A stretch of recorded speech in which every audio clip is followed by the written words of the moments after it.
మనం చేసే స్నేహములు మన జీవితం మీద చాలా ప్రభావము చూపెడతాయి.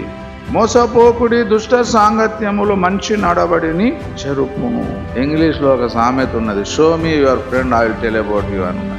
నీ స్నేహితుని నాకు చూపెట్టు, నేను నీ గురించి చెప్తానని. అంతే. నువ్వు పరిశుద్ధతను ప్రేమించే వ్యక్తివి అయితే పరిశుద్ధతను ప్రేమించే వ్యక్తితోనే నువ్వు కూడా సహవాసం చేస్తావు. మీరు దేన్నైతే ఇష్టపడతారో ఎదుటి వ్యక్తి కూడా దాన్నే ఇష్టపడేటట్టయితే వారితోని మీరు ఎక్కువగా గడపడానికి, ఎక్కువగా దగ్గర అవ్వడానికి ప్రయత్నం చేస్తారు. తిరగడం మీకు బాగా ఇష్టం అనుకోండి, తిరిగిపోతూ స్నేహం చేస్తారు. అవునా కదా? వాడు కూడా తిరగడం ఇష్టం, మీకు కూడా తిరగడం ఇష్టం, కాబట్టి వాడితో మీకు స్నేహం కుదురుతుంది. నువ్వు తాగుబోతు, నీకు తాగడం ఇష్టం అయితే త్రాగుబో స్నేహితుని ఎంచుకుంటావు. అవునా కాదు? వాక్య పరిశోధన చేయడం నీకు బాగా ఇష్టం అనుకోండి, వాక్య పరిశోధన చేసే వ్యక్తితో నువ్వు బాగా దగ్గర ఉండడానికి ఇష్టపడతావు. కొండలు చెప్పడం నీకు బాగా ఇష్టం అయితే కొండములు చెప్పడం తిరిగేటంతో నువ్వు బాగా సహవాసం చేస్తావు, క్లోజ్ అయిపోతావు, బాగా దగ్గరగా అయిపోతావు, జాన్ జిగిరీలు అయిపోతారు అన్నమాట. అపోస్తలుడు అయిన యోహాను యేసు రొమ్మున ఆనుకొని ఉండడానికి ఇష్టపడ్డాడు.